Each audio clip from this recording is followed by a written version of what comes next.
자, 1주차 1강의 시작하도록 하겠습니다. 먼저 생활습관 관리에 대한 내용 살펴보도록 하겠습니다. 건강이라는 것과 생활습관과의 관련성을 살펴보기 전에 먼저 건강을 결정하는 그런 요인에 대해서 한번 생각을 해볼까요? 건강을 결정하는 요인은 가장 큰 것이 그 가족력이죠. 그래서 개인적인, 유전적인 요인, 그리고 두 번째는 개인을 둘러싸고 있는 환경적인 요인, 그리고 세 번째는 어떤 의료 제도라든지 이런 보건 체계적인 그런 요인이 들어갈 것이고요. 그리고 네 번째는 바로 이런 생활 습관과 관련된 것입니다. 과거에는 우리가 건강은 타고 태어나는 것이다 라고 얘기를 하거나 또 수명은 내 맘대로 조절할 수가 없어 라고 사람들이 생각을 했었는데요. 최근에 그 연구에서 보면 수면과 관련돼서 이렇게 수면과 관련된 생활 습관에 대한 그 중요성이 부각이 되고 또 생활 습관에 관련된 이런 여러 가지 질환들에 대한 연구들도 많이 추가가 되면서 이러한 그 생각들이 많이 바뀌고 있습니다. 습관이라는 것은 그래서 굉장히 중요한 거라고 볼 수 있고 현대의학에서 생활 습관병은 굉장히 큰 키워드로 다가오고 있습니다. 습관을 한번 볼까요? 정의를 한번 보면 인간이 일상적으로 살아가면서 환경이나 자극적인 일이 생겼을 때 그것에 반복적으로 일관되게 반응하는 것. 그래서 계속 지속적인 그런 노출에 대해서 내가 학습화되는 그런 과정이라고 볼 수가 있는데요. 이러한 개인의 생활 습관은 일생에 거쳐서 그 건강을 유지하고 증진시키는 데 굉장히 중요한 요인으로 작용한다고 앞에서 얘기를 했었습니다. 이와 반대로 습관과 약간 그 헷갈릴 수 있는 것이 있는데 의도적인 그런 반응이라는 것이 있어요. 의도적인 반응이라는 것은 정형적이고 자동적으로 발생하는 반응이라는 점에서 이 습관이 그렇다는 점에서 자유로이 변화하는 의도적인 반응과는 좀 구별이 된다라고 볼 수가 있습니다. 그 다음에 순화라는 그런 용어가 있습니다. 순화는 습관하고 좀 다른 건데요. 순화는 술이나 또는 담배 또는 특정 약물 이런 것을 계속 상용했을 때, 중독이 됐을 때, 그리고 열대지방이나 한대지방에서 장기적으로 생활했을 때 어떤 기후순화 뭐 이런 것들이 들어가겠죠. 그리고 우주비행에서 기압이나 무중력 상태에 대한 적응 이런 것들은 특수한 그런 외적인 상황에 대한 반응의 정형화로 습관하고는 구별되는 그런 용어라고 볼 수 있습니다.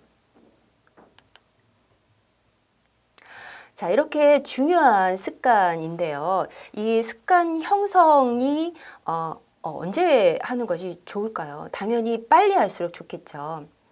우리가 옛날에 이런 말이 있습니다. 3살 버릇이 뭐 80까지 간다 이런 말이 있는데요. 3살 때 형성된 버릇이 80까지 간다. 굉장히 어떻게 보면은 좋기도 하지만 끔찍한 나쁜 버릇이 돌려 얘기하면 80까지 갈 수 있다. 이런 얘기잖아요. 그래서 습관 형성은 조기에 좋은 습관을 이렇게 고정하고 만들어주는 것이 굉장히 중요합니다. 최대한 빨리 시작하는 것이 좋은데 가장 적기가 유학이라고 볼 수가 있습니다. 기본적으로 이런 생활 습관이나 사회적인 습관은 우리가 보고 배운다고 얘기를 하잖아요. 그래서 유아기 때 가정에서 부모를 통해서 이루어지는 그런 교육이 있고 또 학교를 가게 되면 또는 뭐 유치원이나 이런 교육기관을 가게 되면 형성되는 그런 교육들이 있죠. 넓은 의미에서 볼 때 이러한 학습의 결과로 습관이 형성이 되고 그리고 또 이러한 것들의 경험이 반복되고 생활체 욕구 충족이 될 때 그러한 조건이 될 때 생활 습관이 형성된다고 볼 수 있습니다. 자, 이렇게 일찍 조기에 생활 습관을 형성하는 것이 중요한데 만약에 잘못된 습관을 내가 어렸을 때 만들어지게 된다 그러면 평생에 걸쳐서 엄청난 대가를 치를 수 있을 겁니다.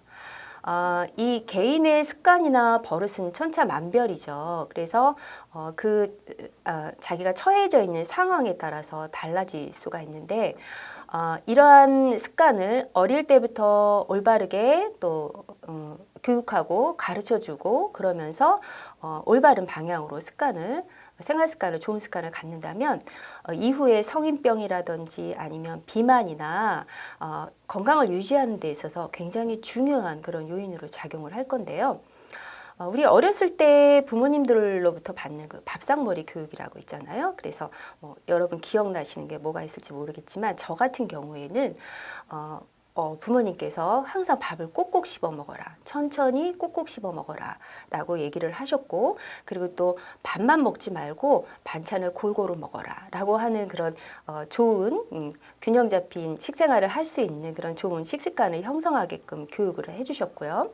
그 다음에 식사하고 난 다음에는 바로 양치질을 해라. 이런 식으로 우리가 생활에서 할 수 있는 그런 그 습관들, 예를 들면 그런 것들이 있는데, 이러한 것들이 이제 많이 쌓이고 지속적으로 오랜 시간에 걸쳐서 축적되면서 그 사람 한 사람의 개인의 건강 수준까지 달라지게 만들 수 있다는 거죠. 자, 이렇게 중요한 생활 습관 교육을 그럼 어떻게 시작해야 될까요? 가장 대표적인 게 세 가지 방법이 있습니다. 이 세 가지 방법을 보시면 예전에 우리 어머님이 또는 우리 선생님이 나한테 이렇게 하셨구나라고 여러분 대비해서 한번 생각해 보실 수 있을 텐데, 첫 번째로 상반행동 강화라는 방법이 있습니다. 가장 일반적인 거죠. 그래서 잘못된 습관을 지적하고 막 나무라는 것보다 바람직한 행동을 했을 때 칭찬하고 격려해주는 그런 전략입니다. 이러한 강화 방법에는 두 가지가 있죠. 물질적인 강화가 있죠. 예를 들어서 착한 일을 하고 올바른 일을 했을 때 장난감을 사주거나 아니면 맛있는 걸 사주거나 아니면 금전적인 보상을 주거나 이런 게 있을 수 있고, 그 다음에 사회적인 보상은 격려를 해주거나 칭찬을 해주거나 너 참 잘했어 라면서 더 칭찬은 고래도 춤추게 한다, 그런 얘기가 있잖아요. 그런 방법이라고 볼 수 있습니다. 그러려면 이런 상반 행동 강화는 주의 깊게 관찰을 하고 저 친구가 얼마나 좋은 행동을 하는가 지속적으로 관심을 갖고 지켜봐야 되는 그런 조건이 따르게 되겠죠. 두 번째는 관심 철회의 원리입니다. 말 그대로 관심을 철회하는 거죠. 무시하는 거예요. 그리고 무관심한 척하는 거죠. 예를 들면 아이가 장난감을 사달라고 뗐을 때 이럴 때 모른 척 하면서 하는 방법이라고 볼 수 있습니다. 세 번째는 포만의 원리 방법인데요. 문제되는 행동을 했을 때 계속하게 하는 방법이죠. 문제되는 행동은 여러 가지가 있습니다. 우리가 쉽게 생각해 볼 수 있는 게 무슨 급하게 먹는 거, 아까 얘기한 것처럼, 또는 다리를 떤다든지 아니면 음식을 막 과식한다든지 이런 행동을 했을 때 계속하게 하는 방법이죠.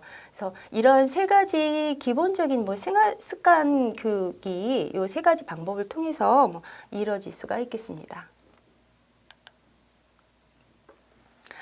자, 우리 생활 습관에 대해서 쭉 살펴봤습니다. 생활 습관은 그래서 좁은 의미에서 볼 때는 건강에 나쁜 행동을 주는 행동 해서 여러 가지 쭉 있는데 음주라든지 흡연이나 나쁜, 지금 앞에서 제가 예를 많이 들었는데요. 나쁜 식습관 이런 것들을 피하는 거, 이것이 이제 좁은 의미에서의 생활 습관이고, 넓은 의미에서 볼 때 생활 습관은 이러한 건강한 생활을 지속하거나 또 증진하기 위해서 개인의 신념이나 또는 지식, 또 태도, 행동 등이 포함돼서 계속적으로 노력하는 그 태도 자체, 그 노력도 같이 포함되는 그런 것이 이제 넓은 의미에서 봤을 때 생활 습관이라고 결론을 내릴 수가 있겠습니다.